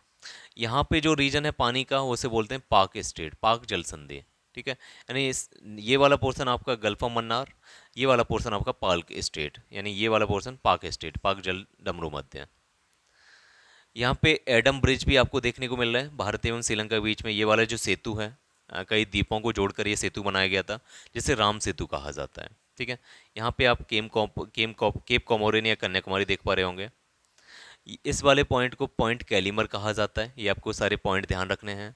इसी प्रकार से यहाँ पे जहाँ पे नर्मदा अपना कृष्णा नदी अपने माउथ, यानी कृष्णा नदी जहाँ पे अपना पानी अरब बंगाल की खाड़ी में मिलाती है, वहीं पर एक पॉइंट है फाल्स दीवी पॉइंट, ये आंध्र प्रदेश में, ये आपको ध्यान रखना है। अब कुछ आइलैंड्स के बारे में भी जान लेते हैं, कौन कौन से डिग्री चैनल्स इन एक दूसरे को अलग करते हैं। तो भारत के वेस्ट में है आपका लक्षद्वीप, ये केरल के पास में है लक्षद्वीप। तो यहाँ पर है मालदीव, ये दूसरा देश है। और लक्षद्वीप में लगभग 36 द्वीप हैं। लक्षद्वीप के पास कितने द्वीप हैं? 36 द्वीप हैं। इसमें सबसे जो साउथ में जो द्वीप है उसका नाम है मिनिकॉय, यानी मिनिकॉय थोड़ा मालदीव के पास में है। अब मालदीव और मिनिकॉय के बीच में कौन सी लाइन है? ये है आपकी 8 डिग्री लाइन। तो यहाँ पर जो भी पानी है मालदीव और मिनिकॉय के बीच में, मिनिकॉय और मालदीव के बीच में जो पानी है उसको बोलते हैं 8 डिग्री चैनल। ठीक है। 8 डिग्री चैनल, या इसके बीच में जो लाइन है लैटिट्यूड्स है वो कौन सा है? 8 डिग्री। 8 डिग्री किस किस के बीच में? मालदीव और मिनिकॉय के बीच में। ऐसे ही मिनिकॉय और जितने भी बाकी बचे लक्षद्वीप के आइलैंड्स हैं उनके बीच में है 9 डिग्री चैनल। ठीक है। 9 डिग्री, नहीं 9 डिग्री किस किस के बीच में है? मिनिकॉय और बाकी बचे हुए लक्षद्वीप के द्वीपों के बीच में है। इसी प्रकार से हम अब लक्षद्वीप के कुछ द्वीपों के नाम याद कर लीजिएगा। जैसे मिनिकॉय ये सबसे आपका सदर मोस्ट है। इसके यहाँ पर है सुहेली, कालपेनी। अगर आपसे पूछा जाए कि सुहेली कालपेनी कौन से किस द्वीप के पार्ट हैं, तो ये आपके लक्षद्वीप के पार्ट हैं। इसी प्रकार से एंड्रोट आइलैंड्स, अमीनदीवी आइलैंड्स, कावारती, यहाँ पे कैपिटल है लक्षद्वीप की, राजधानी है। इसी प्रकार से अगाती, अगाती, सुहेली, कावारती, अमीनदीपी, एंड्रोट या कालपेनी, ये सभी किसके पार्ट हैं? लक्षद्वीप के पार्ट हैं। मिनिकॉय और मालदीव के बीच में 80 डिग्री चैनल, मिनिकॉय और बाकी बचे मालदीव लक्षद्वीप के जितने भी द्वीप हैं उनके बीच में 9 डिग्री चैनल। ठीक है, इसी प्रकार से हम थोड़ा अंडमान निकोबार के बारे में जानते हैं। ये आपका इंडिया था। इंडिया के ईस्टर्न जो भी है बंगाल की खाड़ी वाले रीजन में आपको अंडमान निकोबार आइलैंड्स देखने को मिलेंगे। अब अंडमान आइलैंड्स जो भी है और निकोबार आइलैंड्स हैं, इनके भी छोटे छोटे कई ग्रुप्स हैं। जैसे ये पूरा रीजन आपका अंडमान आइलैंड्स है। अब अंडमान आइलैंड्स का पहला हिस्सा है नॉर्थ अंडमान, उत्तरी अंडमान। उत्तरी अंडमान में आपको एक दो चीज़ याद रखनी है, वो है आपका सैडल पीक। ठीक है, यानी यहाँ पर सबसे ऊंची चोटी है अंडमान निकोबार की, उसका नाम है सैडल पीक। उत्तरी अंडमान में अंडमान निकोबार की सर्वोच्च चोटी है जिसका नाम है सैडल पीक। दूसरा यहाँ पे ध्यान रखना है, एक एक्सटिंक्ट वोल्केनो है, यानी एक मृत अवस्था में पाया हुआ वोल्केनो यानी ज्वालामुखी पर्वत है जिसका नाम है नारकोंडम। ठीक है, नारकोंडम ज्वालामुखी पर्वत है, मृत है, यानी ये एक्सटिंक्ट हो चुका है। ये दोनों ही कहाँ पे हैं? नॉर्थ अंडमान में। एक हम यहाँ पे चैनल देख पा रहे हैं, कोकोस चैनल। यानी कोकोस चैनल क्या है? पानी का एक चैनल है। किस किस के बीच में है? इससे ऊपर होगा म्यांमार, यानी म्यांमार और इंडिया के बीच में है कोकोस चैनल। ठीक है, अब दूसरी बात करते हैं मिडिल अंडमान की, मध्य अंडमान में आपको एक चीज़ याद रखनी है, बैरन आइलैंड्स। उत्तरी अंडमान में हमने क्या देखा? नारकोंडम, ये आपका मृत ज्वालामुखी था। वैसे ही हमने बैरन आइलैंड्स, ये भी आपका ज्वालामुखी है लेकिन ये एक्टिव है। ठीक है, ये एक्टिव वॉल्केनो है। इंडिया और एशिया का एक्टिव वॉल्केनो क्या है? बैरन आइलैंड्स, साउथ ईस्ट एशिया का, सॉरी साउथ एशिया का। तीसरा है साउथ अंडमान या दक्षिणी अंडमान। दक्षिणी अंडमान पर इसकी कैपिटल यानी राजधानी है। जो भी अंडमान निकोबार है इसकी जो राजधानी है वो है आपका पोर्ट ब्लेयर। तो पोर्ट ब्लेयर कहाँ पर स्थित है? साउथ अंडमान में, दक्षिणी अंडमान में। अब दक्षिणी अंडमान में कुछ द्वीप हैं जिनका नाम बदल दिया गया है। जैसे रॉस द्वीप था, पहले रॉस आइलैंड था, आज उसका नाम नेताजी सुभाष चंद्र बोस द्वीप रख दिया गया है। इसी प्रकार से हैवलॉक द्वीप था जिसका नाम आज बदल के स्वराज द्वीप रख दिया गया है। नील द्वीप था, उसका नाम बदल के शहीद द्वीप रखा गया है। ठीक है, तो ये कई सारे द्वीपों के नाम बदल गए हैं। ये सभी अभी साउथ अंडमान के द्वीप थे। अब ये हो गया north Andaman, middle Andaman, south Andaman. इसके लास्ट में है लिटिल अंडमान। ठीक है, अब लिटिल अंडमान, यहाँ पे आप थोड़ा सा गौर दीजिएगा। लिटिल अंडमान ये आपका साउथ अंडमान है, यहाँ पे लिटिल अंडमान है। इन दोनों के बीच में है डंकन पैसेज। ठीक है, ये आपसे पूछा जाएगा डंकन पैसेज किन किन के बीच में है, तो साउथ अंडमान और लिटिल अंडमान के बीच में है डंकन पैसेज। इसी प्रकार से ये पूरा रीजन आपका अंडमान का था, ये वाला रीजन है आपका निकोबार का। अब अंडमान और निकोबार के बीच में जो पानी है उसको बोलते हैं 10 डिग्री चैनल। ठीक है, हमने डंकन पैसेज देखा साउथ अंडमान और लिटिल अंडमान के बीच में, वैसे ही अंडमान और निकोबार के बीच में हमने देखा 10 डिग्री चैनल। अब ये सारे निकोबार के द्वीप समूह हैं। निकोबार में अगर हम देखें तो सबसे ऊपर है, नॉर्थ में है कार निकोबार, इसके बाद है नान काउरी आइलैंड्स, इसके बाद है लिटिल निकोबार, और सबसे लास्ट में है ग्रेट निकोबार। ग्रेट निकोबार को बटरफ्लाई हॉटस्पॉट कहा जाता है। जो तितलियां हैं उनका एक हॉटस्पॉट है ग्रेट निकोबार, और ग्रेट निकोबार पर ही स्थित है। ग्रेट निकोबार के भी सबसे दक्षिणतम जो बिंदु है उसको बोलते हैं इंदिरा पॉइंट। ठीक है, सन 2004 की सुनामी में ये डूब गया था और आज इसका नाम पिगमेलियन पॉइंट है, पार्सन पॉइंट है या ठीक है, पार्सन पॉइंट, पिगमेलियन पॉइंट या इंदिरा पॉइंट, ये सभी एक ही हैं। नेक्स्ट क्वेश्चन है 36, निम्नलिखित में से कौन सा जलाशय अंडमान और निकोबार द्वीप समूह को अलग करता है? यानी कौन सा जलाशय है जो अंडमान और निकोबार द्वीप समूह को अलग करता है? अभी हमने देखा north Andaman, middle Andaman, south Andaman और फिर लिटिल अंडमान। यानी लिटिल अंडमान साउथ अंडमान के बीच में हमने देखा डंकन पैसेज। ठीक है, इसके बाद ये सारा अंडमान था। अंडमान और निकोबार के बीच में हम देखेंगे इन दोनों के बीच में है 10 डिग्री चैनल। ठीक है, 10 डिग्री चैनल। तो यहाँ पे जो करेक्ट आंसर रहने वाला है वो है 10 डिग्री चैनल। अंडमान और निकोबार द्वीप समूह को अलग करता है 10 डिग्री चैनल। नेक्स्ट क्वेश्चन है डंकन पास। डंकन पास किसके बीच स्थित है? तो यहाँ पे करेक्ट आंसर रहने वाला है दक्षिणी अंडमान, ठीक है, साउथ अंडमान और लिटिल अंडमान के बीच में। ठीक है, यहाँ पे आपको डंकन पैसेज देखने को मिलेगा। नेक्स्ट क्वेश्चन है द्वीप, ये किसका द्वीप है? जो द्वीप, जैसे दमन एंड दीव, तो उसमें से जो दीव है वो कहाँ पर स्थित है? दमन के तट पर, गोवा के तट पर, गुजरात के तट पर या महाराष्ट्र के तट पर? तो आपका जो दमन है वो है आपका गुजरात के तट पर। तो इसका करेक्ट आंसर रहेगा ऑप्शन सी। ये आपकी इंडिया है, तो इंडिया में ये वाला जो पॉइंट है यहाँ पर, ये है आपका दमन, सॉरी दीव। ठीक है, तो किसके तट पर है? गुजरात के तट पर है। ठीक है, यहाँ पे आप देख पा रहे हैं न्यू मोरे आइलैंड्स, यहाँ पे आप फालसी द्वीप पॉइंट देख रहे हैं। इस वाले लोकेशन में आप कच्चा द्वीप वो आइलैंड देखेंगे। तो ये बहुत ही सारे फेमस आइलैंड्स हैं, बहुत सारे फेमस द्वीप हैं, उनको याद रखना है आपको।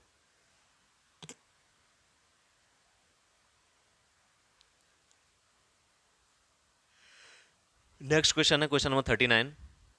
भारत और श्रीलंका को अलग करने वाली जल राशि है, यानी भारत और श्रीलंका के बीच में कौन सी जल राशि है? ग्रेट चैनल, पाक जल संधि, 8 डिग्री चैनल, 10 डिग्री चैनल। तो अभी हम जानना है कि 10 डिग्री चैनल किसके बीच में है? अंडमान और निकोबार, इन दोनों के मध्य में है 10 डिग्री चैनल। 8 डिग्री चैनल किसके बीच में जाना था हमने? 8 डिग्री चैनल है मिनिकॉय, मिनिकॉय एंड मालदीव के बीच में, मालदीव के बीच में। ठीक है, इसी प्रकार से पाक ग्रेट चैनल ये अलग है, जबकि पाक जल संधि ये भारत और श्रीलंका को अलग करती है। ठीक है, पाल जल डमरू मध्य। नेक्स्ट क्वेश्चन है question number 50, question number 40 sorry. कौन से दो देशों को मैकमोहन रेखा विभक्त करती है? मैकमोहन लाइन किन दो देशों के बीच में है? भारत और चीन के बीच, पाकिस्तान भारत, चीन अफगानिस्तान, पाकिस्तान अफगानिस्तान। अगर हम पाकिस्तान और भारत की बात करेंगे तो यहाँ पे जो लाइन है वो उसका नाम है रेड क्लिफ। ठीक है, भारत और बांग्लादेश के बीच में भी रेड क्लिफ लाइन है। चीन और अफगानिस्तान के बीच में ये डिफरेंट लाइन होगी, जबकि पाकिस्तान और अफगानिस्तान के बीच में है आपकी डूरंड लाइन। ठीक है, डूरंड लाइन। तो इस तरीके से कुछ और लाइन की भी कुछ और लाइन भी याद रखते हैं। तो यहाँ पे कुछ इम्पोर्टेंट्स बॉर्डर्स हैं, बड़े इंपॉर्टेंट बॉर्डर्स हैं, उनके नाम देखते हैं।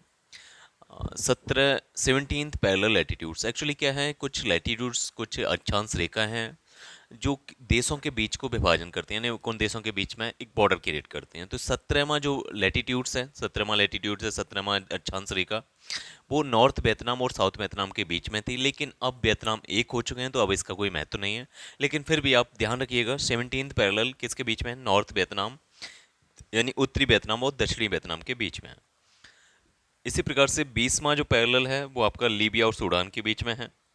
31वां पैरेलल या लैटिट्यूड से 31वें अक्षांश रेखा ईरान और इराक का बॉर्डर बनाती है। 38th पैरेलल, ये आपको ध्यान रखना है, 17 पैरेलल की तरह ही आपको 38 पैरेलल ध्यान रखना है, ये आपका नॉर्थ और साउथ कोरिया के बीच में है। 17th parallel North Vietnam South Vietnam, उसी प्रकार से 38th parallel North and South Korea. 49वां ये भी इंपॉर्टेंट है, 49th, यहाँ पे है आपका यूएसए और कनाडा का बॉर्डर बनाता है ये। 49th लैटिट्यूड्स यूएसए और कनाडा के बॉर्डर। इसी प्रकार से हिंडनबर्ग लाइन है, ये पोलैंड और जर्मनी के बीच की लाइन है। मैगी नॉट लाइन है, ये फ्रांस और जर्मनी के बीच की लाइन है। सीज फ्रीड लाइन, ये भी आपको फ्रांस और जर्मनी के मध्य में स्थित है। ब्लू लाइन या नीली रेखा, ये लेबनान और इसराइल के बीच में है। ग्रीन लाइन या हरी रेखा, ये आपकी साइप्रस और तुर्की साइप्रस के बीच में है। ठीक है, यानी रिपब्लिक ऑफ साइप्रस प्लस तुर्की साइप्रस, इन दोनों के मध्य में स्थित है ग्रीन लाइन। इसी प्रकार से इंडिया से संबंधित कुछ लाइन है, जैसे रेड क्लिफ लाइन, ये इंडिया पाकिस्तान और इंडिया बांग्लादेश का बॉर्डर बनाती है, यानी इंडिया पाकिस्तान और इंडिया बांग्लादेश का बॉर्डर बनाती है red Cliff line. Durand line जो है पाकिस्तान अफगानिस्तान या और इंडिया अफगानिस्तान दोनों का बॉर्डर बनाती है, यानी अफगानिस्तान से जो सटी हुई सीमा है, चाहे वो पाकिस्तान की हो चाहे इंडिया की हो, वो आपका डूरंड रेखा कहते हैं उसे। मैकवन लाइन ये इंडिया और चाइना का बॉर्डर बनाती है। चलते हैं नेक्स्ट क्वेश्चन की तरफ।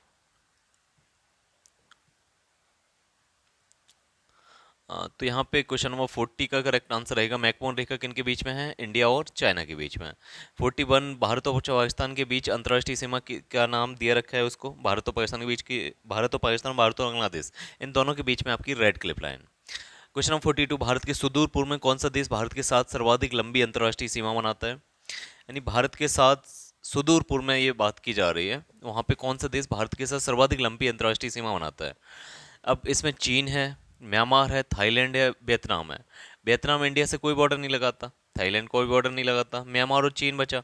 अब इसमें सुदूर पूर्व की बात हो रही है तो पूर्व में आपका म्यांमार रहेगा। ठीक है, तो क्वेश्चन नंबर 42 का करेक्ट आंसर रहेगा option B. Question number 43 Bharat एवं चीन के बीच सीमा निर्धारित करने वाली मैकमोहन रेखा निम्नलिखित में से किस प्रदेश की उत्तरी सीमा पर खींची गई है? यानी मैकमोहन रेखा इनमें से किस प्रदेश से है? तो यहाँ पे से एक दो चीजें आप कैंसिल कर लोगे। उत्तर प्रदेश से कोई बॉर्डर नहीं लगाता है चाइना का, चाइना से जो बॉर्डर लगता है वो जम्मू कश्मीर का लगता है, हिमाचल प्रदेश का लगता है, अरुणाचल प्रदेश का लगता है, लेकिन उत्तर प्रदेश यहाँ से कैंसिल हो गया।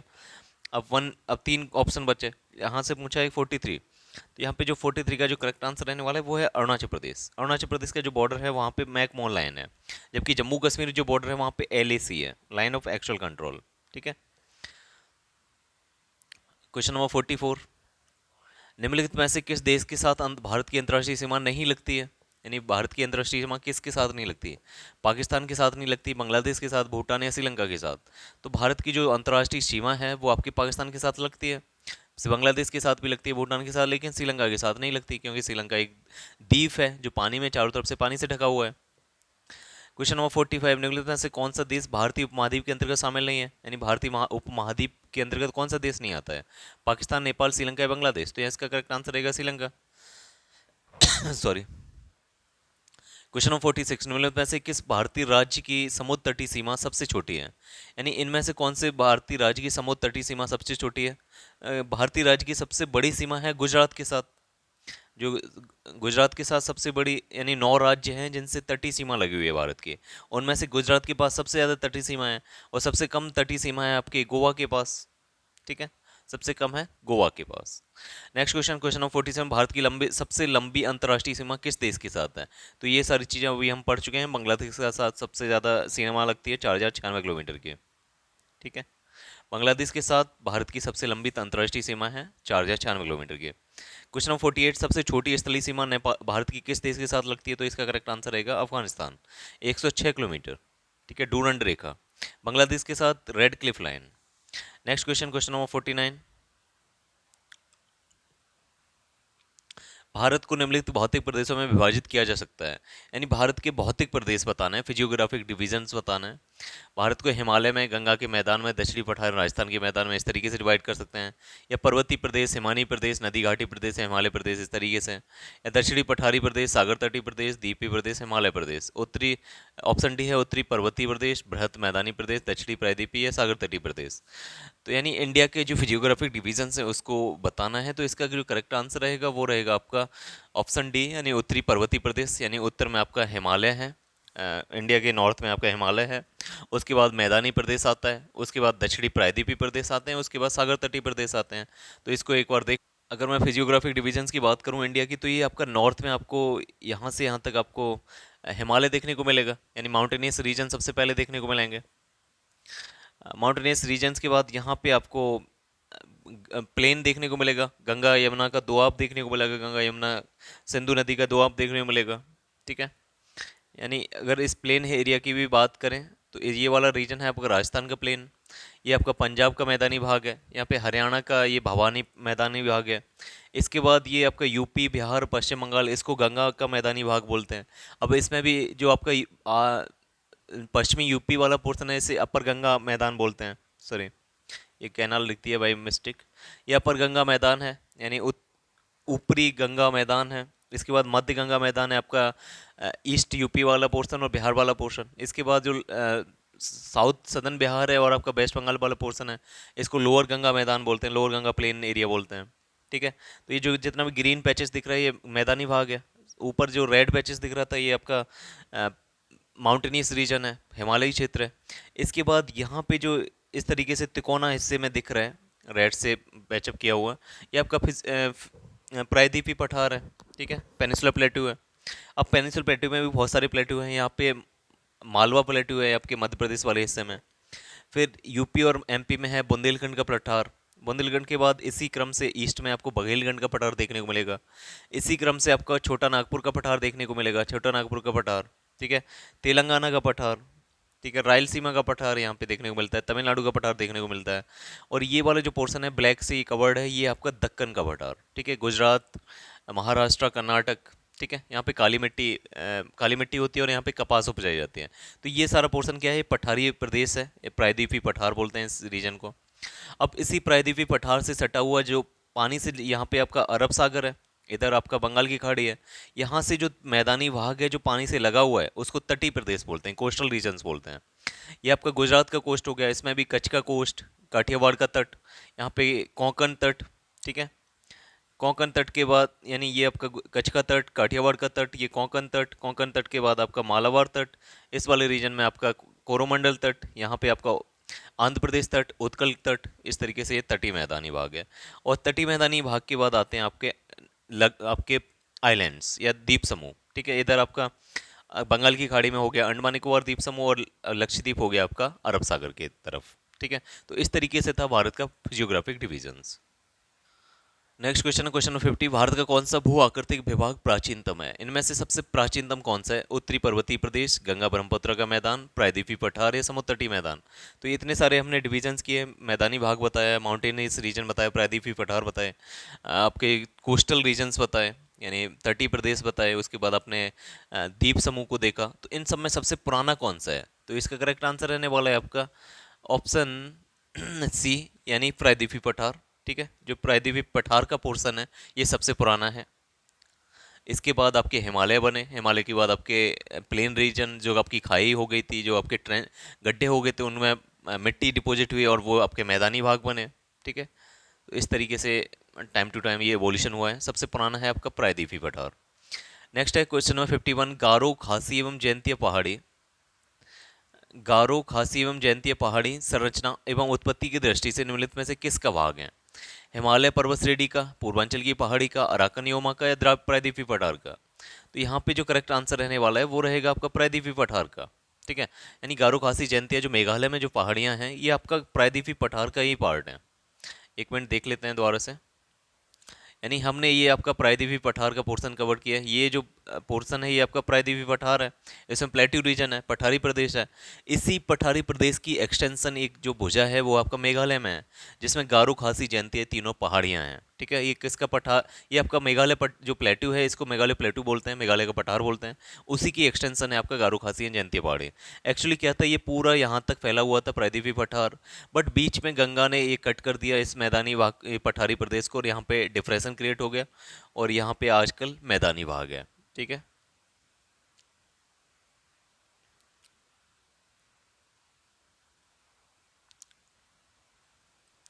नेक्स्ट क्वेश्चन है क्वेश्चन नंबर 52। निम्नलिखित में से कौन सा तट पश्चिमी तट का भाग नहीं है? ठीक है। कौन सा तट पश्चिमी तट का भाग नहीं है? काठियावाड़ का तट, मालाबार का तट, कोंकण तट या कोरोमंडल का तट?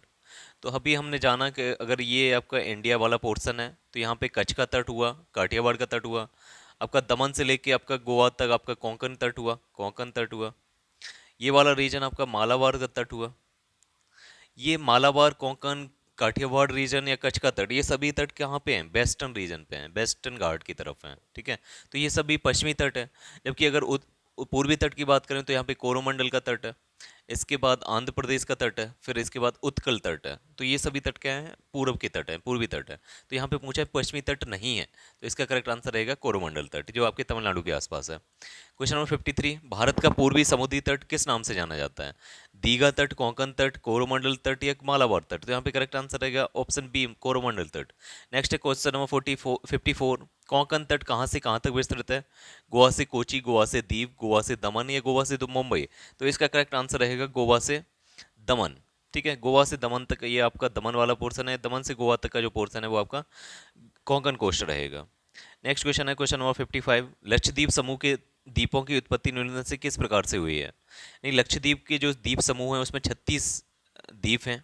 लक्षद्वीप पर 36 द्वीप हैं और उनकी उत्पत्ति किससे हुई है? ज्वालामुखी उत्पत्ति से, मृदा निक्षेपण से, प्रवाल उत्पत्ति से, इनमें से किसी से नहीं। तो यहाँ पे करेक्ट आंसर रहेगा ऑप्शन सी, प्रवाल उत्पत्ति से। प्रवाल क्या होते हैं? कोरल्स। अब इंग्लिश में से कोरल्स पॉलिप्स बोलते हैं। अब प्रवाल क्या है? एक जीव जंतु है जिसके डिपोजिशन के कारण, उसके मरने के बाद जो उसका डिपोजिशन होता है, कैल्सियस डिपोजिशन होता है, कैल्शियम से बना होता है उसका खोल। तो वो जब लगातार जब वो जीव मरते जाते हैं तो उनके डिपोजिशन से आपका एक लेयर के बाद एक लेयर बढ़ती चली जाती है और वो उस पानी के ऊपर निकल आता है और लास्ट में जाके बहुत लाखों सालों के बाद एक द्वीप बन जाता है। तो ये जो लक्षद्वीप के पास जो 36 आइलैंड्स हैं वो सभी कोरल से बने हुए हैं, ठीक है, इसी प्रकार से बने हुए हैं। अब हम देख लेते हैं कि कहाँ कहाँ पर कोरल्स हैं इंडिया में। अगर इंडिया के कोरल्स की बात करें तो आपको गल्फ ऑफ कच्छ में देखने को मिलेंगे, यानी इस लोकेशन पे देखने को मिलेंगे। मुंबई से लेकर गोवा तक वाले रीजन में आपको देखने को मिलेंगे। लक्षद्वीप तो कोरल से बने ही हैं। इसी के साथ साथ यहाँ के श्रीलंका के बीच में पाक की खाड़ी है वहाँ पे देखने को मिलेंगे। गल्फ ऑफ मन्नार में देखने को मिलेंगे कोरल्स। इसी प्रकार से अंडमान निकोबार में भी प्रवाल भित्तीय कोरल्स देखने को मिलेंगे। तो ये सारी लोकेशंस थी जहाँ पर प्रवाल भित्तीय कोरल्स देखने को मिलते हैं। क्वेश्चन नंबर 56 है। भारतीय क्षेत्र में स्थित दो ज्वालामुखी द्वीप हैं, कावारती एवं न्यूमोर द्वीप, पम्बन एवं बैरन द्वीप, बैरन एवं नारकोंडम द्वीप, या ग्रेट अंडमान और लिटिल निकोबार द्वीप। तो यहाँ पे जो करेक्ट आंसर रहेगा, दो ज्वालामुखी द्वीप हैं। एक आपका नॉर्थ अंडमान में है आपका नारकोंडम, और ये आपका एक्सटिंक्ट है, यानी ये मृत है।